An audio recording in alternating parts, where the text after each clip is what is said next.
ನಮಸ್ಕಾರ ಸ್ನೇಹಿತರೆ, VB commerce ಕ್ಲಾಸಸ್ಗೆ ತಮ್ಮೆಲ್ಲರಿಗೂ ಪ್ರೀತಿಪೂರ್ವಕವಾದಂತಹ ಸ್ವಾಗತವನ್ನು ಬಯಸ್ತಾ ಈ ಹಿಂದಿನ ವಿಡಿಯೋದಲ್ಲಿ ನಾವು ಬಿಕಾಮ್ ಫಸ್ಟ್ ಸೆಮಿಸ್ಟರ್ಗೆ ಸಂಬಂಧಪಟ್ಟಂತೆ ಪ್ರಿನ್ಸಿಪಲ್ಸ್ ಆಫ್ ಮಾರ್ಕೆಟಿಂಗ್ ವಿಷಯದ ಒಂದು ಇಂಟ್ರೊಡಕ್ಷನ್ ಪಾರ್ಟ್ ಅನ್ನ ಜೊತೆಗೆ ಕ್ಯಾರೆಕ್ಟರಿಸ್ಟಿಕ್ಸ್ ಆಫ್ ಮಾರ್ಕೆಟಿಂಗ್ ಅನ್ನ ನೋಡಿದ್ವಿ. So marketing is nothing but the product should be consume, ಅಂದ್ರೆ ಯಾವುದೇ ಒಂದು ವಸ್ತು ಬಳಕೆ ಆಗಬೇಕು. ಹಾಗಿದ್ರೆ ಉತ್ಪಾದನಾ ಸ್ಥಳದಿಂದ ಹಿಡಿದು ಬಳಕೆ ಆಗುವಂತಹ ಸ್ಥಳದವರೆಗೆ, ಅಂದ್ರೆ ಉತ್ಪಾದಕರಿಂದ ಹಿಡಿದು ಅನುಭೋಗಿಯವರೆಗೆ ಒಂದು ವಸ್ತುವನ್ನ ತಲುಪಿಸಬೇಕಾದ್ರೆ ಏನೆಲ್ಲ ಕಾರ್ಯಚಟುವಟಿಕೆಗಳು ಆಗ್ತಾವಲ್ಲ ಅದನ್ನ ನಾವು ಮಾರ್ಕೆಟಿಂಗ್ ಅಂತ ಕರಿತೀವಿ. ಹಾಗಿದ್ರೆ ಈ ಒಂದು ಮಾರ್ಕೆಟಿಂಗ್ ಒಳಗಡೆ ನಾವು ಮಾರುಕಟ್ಟೆಯ ತಿರುಳಿನ ಭಾವನೆಗಳು ಅಂತ ಹೇಳಿ ನೋಡ್ತೀವಿ. ಅದರ ಅರ್ಥ core concepts of marketing. Core concepts ಅಂತಂದ್ರೆ ತಿರುಳಿನ ಭಾವನೆಗಳು ಅಂತೇಳಿ ಕರೀತಾರೆ. ಇದನ್ನ ಕನ್ನಡದಲ್ಲಿ ತಿರುಳಿನ ಭಾವನೆಗಳು ಅಂತೇಳಿ ಕರೀತಾರ. ತಿರುಳಿನ ಭಾವನೆಗಳು ಅಂದ್ರೆ ಈ ಮಾರ್ಕೆಟಿಂಗ್ ಅನ್ನೋದು ಏನೇನ್ ಇನ್ಕ್ಲೂಡ್ ಆಗಿರ್ತದ, ಅಂದ್ರೆ ಆ ಮಾರ್ಕೆಟಿಂಗ್ ಪ್ರೊಸೀಜರ್ ಏನೆಲ್ಲ ಅಂಶಗಳನ್ನ ಒಳಗೊಂಡಿರ್ತದ ಅನ್ನೋದನ್ನ ನೋಡೋದಾದ್ರೆ ಇಲ್ಲಿ first needs, wants and demands ಅಂತೇಳಿ ಅದ, ಪ್ರಾಡಕ್ಟ್ಸ್ ಅಂತೇಳಿ ಅದ, cost, values, satisfaction, exchange, business and relations, market, buyer, seller and customer, marketing. ಈ ಒಂದು 7 ಅಂಶಗಳನ್ನ ಮಾರ್ಕೆಟಿಂಗ್ ಹೊಂದಿದ, ಅಂದ್ರೆ ಈ 7 ಅಂಶಗಳನ್ನ ನಾವು ಕೋರ್ ಕಾನ್ಸೆಪ್ಟ್ಸ್ ಆಫ್ ಮಾರ್ಕೆಟಿಂಗ್ ಅಂತ ಹೇಳಿ ಕರಿತೀವಿ. ಹಾಗಿದ್ರೆ ಇದರಲ್ಲಿ ಮೊದಲನೇದಾಗಿ ನಾವು ನೋಡೋಣ ನೀಡ್ಸ್, ವಾಂಟ್ಸ್, ಡಿಮಾಂಡ್ಸ್. ಅಂದ್ರೆ ಅವಶ್ಯಕತೆಗಳು, ಬಯಕೆಗಳು ಹಾಗೂ ಬೇಡಿಕೆಗಳು ಅಂತೇಳಿ ನೋಡ್ತೀವಿ. ಬೇಡಿಕೆಗಳು.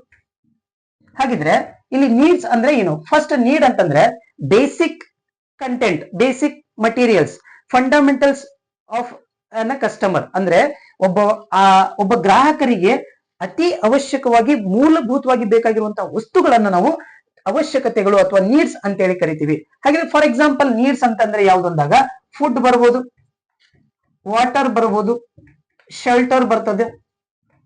ಅಂದ್ರೆ ಇವನ್ನ ನಾವು ಅತಿ ಅವಶ್ಯಕವಾಗಿ ಮಾನವನಿಗೆ ಮೂಲಭೂತವಾಗಿ ಬೇಕಾಗಿರುವಂತಹ ಸೌಕರ್ಯಗಳನ್ನ ನಾವು ನೀಡ್ಸ್ ಅಂತ ಕರಿತೀವಿ. ಹಾಗೆ ವಾಂಟ್ಸ್ ಅಂತಂದ್ರೆ ಏನು? ಈ ವಾಂಟ್ಸ್ ಅಂತಂದ್ರೆ ಅತಿ ಅವಶ್ಯಕತೆ ಮೂಲಭೂತವಾಗಿ ಅನ್ನ ಬಿಟ್ಟು ಸ್ಪೆಸಿಫಿಕ್ ಪ್ರಾಡಕ್ಟ್ ಅನ್ನ ನಾವು ನೋಡ್ತೀವಿ, ಸ್ಪೆಸಿಫಿಕೇಶನ್ ಅನ್ನ ನಾವು ನೋಡ್ತೀವಿ. ಅಂದ್ರೆ ನಾವು ಯಾವುದೇ ರೀತಿಯಾದಂತಹ ವಿಶೇಷವಾದ ಒಂದು ವಸ್ತುಗಳನ್ನ ನಾವು ಬಯಸ್ತೀವಿ. ಈ ಫಾರ್ ಎಕ್ಸಾಂಪಲ್ ಆಹಾರ, ಗಾಳಿ, ನೀರು, ಮನೆ, ಬಟ್ಟೆ ಇವೆಲ್ಲ ನಮಗೆ ಮೂಲಭೂತವಾಗಿ ಬೇಕು. ಹಾಗಾದ್ರೆ ಇದನ್ನ ಬಿಟ್ಟು ನಾವು ಸ್ಪೆಸಿಫಿಕ್ ಆಗಿ ವಿಚಾರ ಮಾಡ್ತೀವಿ. ಏನಪ್ಪಾ ಅಂತಂದ್ರೆ ನನಗೆ ಆಂಡ್ರಾಯ್ಡ್ ಮೊಬೈಲ್ ಬೇಕು, ಆಪಲ್ ಮೊಬೈಲ್ ಬೇಕು, ಐಫೋನ್ ಮೊಬೈಲ್ ಬೇಕು. ಸ್ಪೆಸಿಫಿಕೇಶನ್ ಅನ್ನ ನಾವು ನೋಡ್ತೀವಿ. ಅದಕ್ಕೆ ಬಯಕೆಗಳು ಅಂತೇಳಿ ಕರೀತಾರ.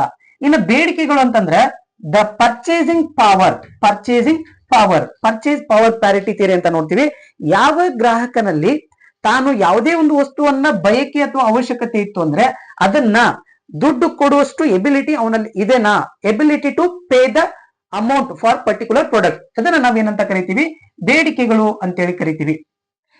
ಸೊ ನೀಡ್ಸ್, ವಾಂಟ್ಸ್, ಡಿಮಾಂಡ್ ಈ 3 ಕಂಟೆಂಟ್ ಅತಿ ಅವಶ್ಯಕವಾಗಿ ಮಾರ್ಕೆಟಿಂಗ್ ಒಳಗಡೆ ಇರುವಂತಹ ಒಂದು ಬೇಸಿಕ್ ಮಟೀರಿಯಲ್ಸ್. ಇನ್ನು ನೆಕ್ಸ್ಟ್ ಬರ್ತದ ಪ್ರಾಡಕ್ಟ್ಸ್ ಅಂತೇಳಿ. ಈ ಪ್ರಾಡಕ್ಟ್ಸ್ ಅಂದ್ರೆ ಏನು? ವಸ್ತುಗಳು.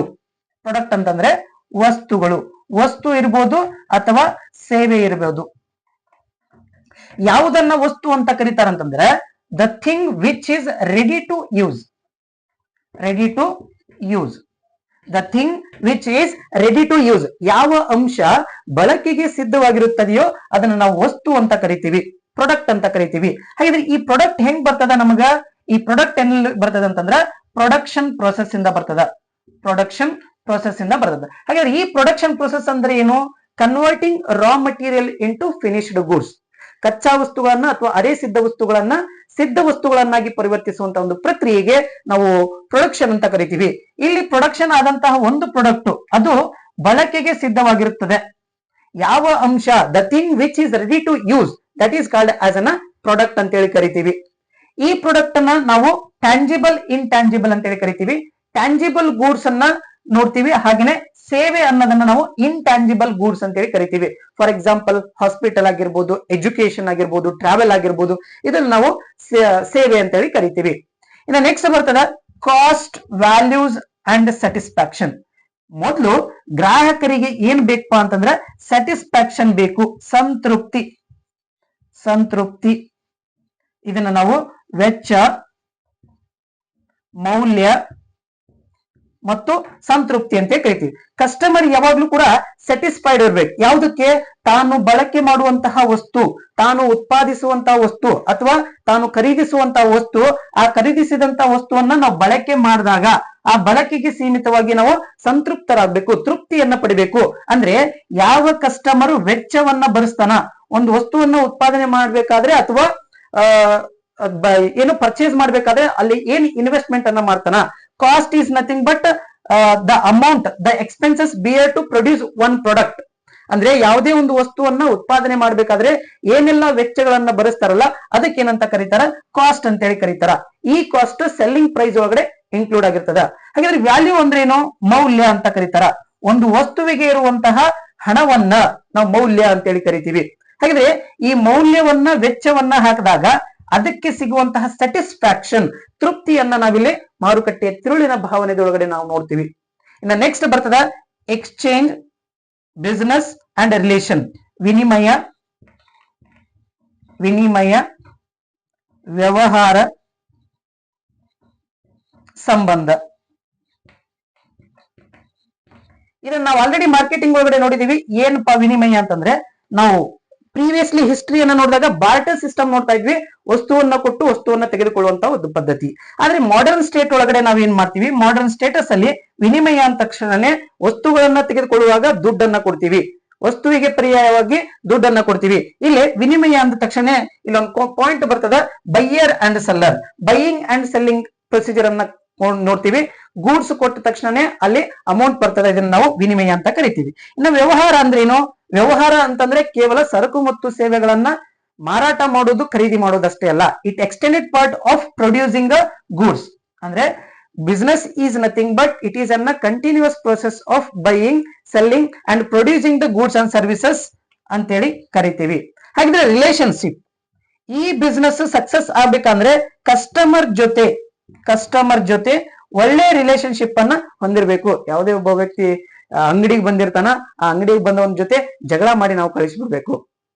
ಹಂಗಾದಾಗ ಅವನು ಬರೋದಷ್ಟೇ ಅಲ್ಲ, ಬೇರೆದವ್ರು ಬರೋರ್ನು ಕೂಡ ಅವನು ಕೈ ಬಿಡಿಸ್ಬಿಡ್ತಾನ. ಹಾಗಿದ್ರೆ ಕಸ್ಟಮರ್ ಜೊತೆ ಒಳ್ಳೆ ರಿಲೇಶನ್ಶಿಪ್ ಇರಬೇಕು, ಒಳ್ಳೆ ಬಾಂಡಿಂಗ್ಸ್ ಇರಬೇಕು. ಅಂದಾಗ ನಾವು ಮಾರ್ಕೆಟ್ ಒಳಗಡೆ ಸ್ಟೇಬಲ್ ಆಗಿ ಉಳಿಲಿಕ್ಕೆ ಸಾಧ್ಯ ಆಗ್ತದ. ಇನ್ನ ನೆಕ್ಸ್ಟ್ ಮಾರ್ಕೆಟ್ ಅಂತ ಹೇಳಿ ಬರ್ತದ. ಏನಪ್ಪಾ ಮಾರ್ಕೆಟ್ ಅಂತಂದ್ರೆ ಮಾರುಕಟ್ಟೆ, where the buyers and sellers meets together. ಯಾವಾಗ ಎಲ್ಲಿ ಸರಕು ಮತ್ತು ಸೇವೆಗಳನ್ನ ಮಾರುವ ಮತ್ತು ಕೊಳ್ಳುವ ಪ್ರಕ್ರಿಯೆಯೊಳಗಡೆ ಮಾರುವವರು ಮತ್ತು ಕೊಳ್ಳುವವರು ಎಲ್ಲಿ ಸಂಧಿಸ್ತಾರಲ್ಲ ಅದನ್ನ ನಾವು ಮಾರ್ಕೆಟ್ ಅಂತ ಕರಿತೀವಿ. ಮಾಡರ್ನ್ ಸ್ಟೇಟ್ ಒಳಗಡೆ ನಾವು ಡೆಫಿನೆಟ್ ಪ್ಲೇಸ್ ಅನ್ನ ಹೇಳಂಗಿಲ್ಲ. ಅದೇ ಟ್ರೆಡಿಷನಲ್ ಸ್ಟೇಟ್ ಒಳಗಡೆ ನಾವು ಏನ್ ಮಾಡ್ತಿದ್ವಿ? Market is an definite place ಅಂತ ಹೇಳ್ತಿದ್ವಿ, ನಿರ್ದಿಷ್ಟಪಡಿಸಿದಂತಹ ಸ್ಥಳ ಅಂತ ಹೇಳ್ತಿದ್ವಿ. ಆದ್ರೆ ಮಾಡರ್ನ್ ಯುಗದ ಒಳಗಡೆ it is not an definite place where the buyers and sellers meets together. ಯಾವಾಗ ಎಲ್ಲಿ ಬೈಯರು ಮತ್ತು ಸೆಲ್ಲರು ಮೀಟ್ ಆಗ್ತಾರಲ್ಲ ಅದನ್ನ ನಾವು ಮಾರ್ಕೆಟ್ ಅಂತ ಕರಿತೀವಿ. ಇದನ್ನ ನಾವು ಕನ್ನಡದಲ್ಲಿ ಮಾರುಕಟ್ಟೆ ಅಂತ ಹೇಳಿ ಕರಿತೀವಿ, ಮಾರುಕಟ್ಟೆ. ನೆಕ್ಸ್ಟ್ ಬರ್ತದೆ ನಮಗೆ buyer, seller and customer. Buyer ಅಂತಂದ್ರೆ ಕೊಳ್ಳುವವರು, ಮಾರುವವರು ಮತ್ತೆ ಗ್ರಾಹಕರು. ಯಾವ ವ್ಯಕ್ತಿ ಒಂದು ವಸ್ತುವನ್ನ ಉತ್ಪಾದನೆ ಮಾಡಿ ಅಥವಾ ಖರೀದಿ ಮಾಡ್ತಾನಲ್ಲ ಅವನಿಗೆ ನಾವು ಬೈಯರ್ ಅಂತ ಕರಿತೀವಿ. ಅದೇ ಉತ್ಪಾದನೆಯನ್ನ ಮಾರಾಟ ಮಾಡುವವರಿಗೆ ಸೆಲ್ಲರ್ ಅಂತ ಕರಿತೀವಿ. ಗ್ರಾಹಕ, ಬಳಕೆದಾರ. ಇಲ್ಲಿ ಬೈಯರ್ ಅಂದ್ರೆ ವಸ್ತುಗಳನ್ನ ಖರೀದಿ ಮಾಡುವವ, ಖರೀದಿ ಮಾಡಿ ಅವ ಫರ್ದರ್ ಸೇಲ್ ಮಾಡಬಹುದು. ಈ ಬೈಯರ್ ಒಳಗಡೆ ಪ್ರೊಡ್ಯೂಸರ್ ಬರ್ತಾರ, ಅವರು ರಾ ಮಟೀರಿಯಲ್ ಅನ್ನ ಪರ್ಚೇಸ್ ಮಾಡ್ತಾರ. ಹೋಲ್ಸೇಲರ್ ಬರ್ತಾರ, ಅವರು ಪ್ರೊಡ್ಯೂಸರ್ ಕಡೆಯಿಂದ ಪರ್ಚೇಸ್ ಮಾಡ್ತಾರ. ರಿಟೇಲರ್ ಬರ್ತಾರ, ಅವರು ಕೂಡ ಪ್ರೊಡ್ಯೂಸರ್ ಕಡೆಯಿಂದ ಹೋಲ್ಸೇಲರ್ ಕಡೆಯಿಂದ ಪರ್ಚೇಸ್ ಮಾಡ್ತಾರ. ಇನ್ನ ಸೆಲ್ಲರ್ ಅಂತಂದ್ರೆ ಪ್ರೊಡ್ಯೂಸರ್ ಕೂಡ ಸೇಲ್ ಮಾಡಬಹುದು, ಹೋಲ್ಸೇಲರ್ ಕೂಡ ಸೆಲ್ ಮಾಡಬಹುದು, ರಿಟೇಲರ್ ಕೂಡ ಸೆಲ್ ಮಾಡಬಹುದು. ಆದ್ರೆ customer, who is an customer? The ultimate user. The process is not included as an resale. ಯಾರು ಮಾರಾಟವನ್ನ ಒಳಗೊಂಡಿರಂಗಿಲ್ಲ, ಯಾವುದೇ ಒಬ್ಬ ವ್ಯಕ್ತಿ ತಾನು ಖರೀದಿ ಮಾಡಿದಂತ ವಸ್ತುವನ್ನ ತಾನೇ ಬಳಕೆ ಮಾಡ್ತಾನ, ಅವನಿಗೆ ಗ್ರಾಹಕ ಅಂತ ಹೇಳಿ ಕರೀತಾರ. ಇದಾದ್ಮೇಲೆ ಮಾರ್ಕೆಟಿಂಗ್ ಬರ್ತದ, ಮಾರುಕಟ್ಟೆ ಪ್ರಕ್ರಿಯೆ. ಇವೆಲ್ಲಾ ಅಂಶಗಳನ್ನ ಇಟ್ಕೊಂಡು ವಸ್ತು ಉತ್ಪಾದನಾ ಸ್ಥಳದಿಂದ ಗ್ರಾಹಕರ ಹೋಗಿ ತಲುಪಬೇಕಾದ್ರೆ ಇಲ್ಲಿ ಏನೇನ್ ಅಂಶಗಳು ಆಗ್ತಾವಲ್ಲ, ಏನೇನ್ ಚಟುವಟಿಕೆಗಳಾಗ್ತಾವಲ್ಲ ಅದನ್ನ ನಾವು ಮಾರ್ಕೆಟಿಂಗ್ ಅಂತ ಕರಿತೀವಿ. ಒಂದು ಪ್ರೊಡಕ್ಷನ್ ಆಗ್ತದ, ಪ್ಯಾಕಿಂಗ್ ಆಗ್ತದ, ಲೇಬಲಿಂಗ್ ಆಗ್ತದ, ನೆಕ್ಸ್ಟ್ ಪ್ರೈಸಿಂಗ್ ಆಗ್ತದ, ನೆಕ್ಸ್ಟ್ ಟ್ರಾನ್ಸ್ಪೋರ್ಟ್ ಮಾಡ್ತಾರ, ಟ್ರಾನ್ಸ್ಪೋರ್ಟ್. ನೆಕ್ಸ್ಟ್ ಇದನ್ನ ಅಡ್ವರ್ಟೈಸ್ಮೆಂಟ್ ಮಾಡ್ತಾರ, ಪ್ರಮೋಷನ್. ಅಂದ್ರೆ it includes, marketing includes marketing mix of 7 P's, 7 P ಗಳನ್ನ ಹೊಂದಿರ್ತದ. Product, price, place, promotion, procedure, physical evidence, people, ಈ ರೀತಿ 7 P's ಗಳನ್ನ ಒಳಗೊಂಡಿರ್ತದ.